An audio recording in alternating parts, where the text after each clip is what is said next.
3 ans révolus veut dire l'intervalle 3-4. Donc, pour une bonne représentation, on va aller jusqu'à 5 au niveau de la graduation de l'axe des âges. Je vais commencer donc par graduer l'axe des âges en y représentant des lignes verticales qui correspondent à chaque âge entier. Donc, je vais commencer par 0. Puis 1 an, je trace sa ligne verticale.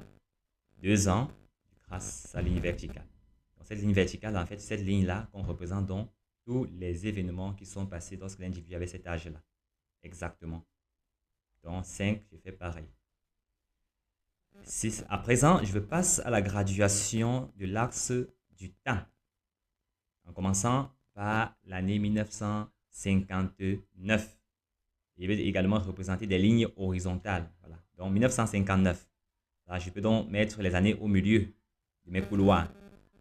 Sachant qu'au début, j'ai le 1er janvier 1959 et la fin de mon serment pour l'année 1959 représente le 31 décembre 1959 ou alors le 1er janvier 1960.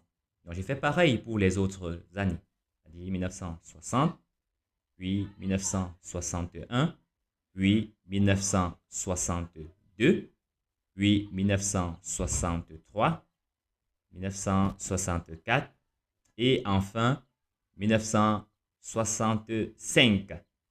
Chaque bande ici représente une année entière. Vous notez du 1er janvier au 31 décembre. Maintenant, place aux cohortes.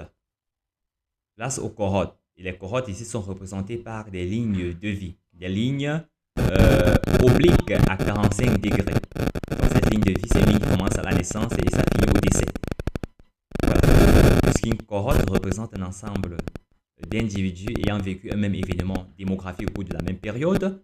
Donc, on dira donc que les individus qui sont nés au cours d'une même année représentent une cohorte qui a une autre appellation génération. Donc, ici, on va représenter les différentes générations, de la génération 1959 à la génération 1964. Voilà. Donc, il s'agit tout simplement du couloir entre deux lignes de vie. Donc, le couloir entre deux lignes de vie représente donc le couloir de la génération. Nous allons donc représenter la deuxième ligne de vie qui va commencer. Voilà, ça c'est la première ligne de vie. Donc, la première ligne de vie ici, c'est la ligne qui commence le 1er janvier 1959.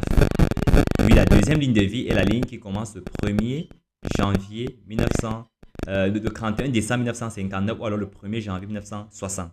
Et là, on va donc représenter donc la génération 59. Donc,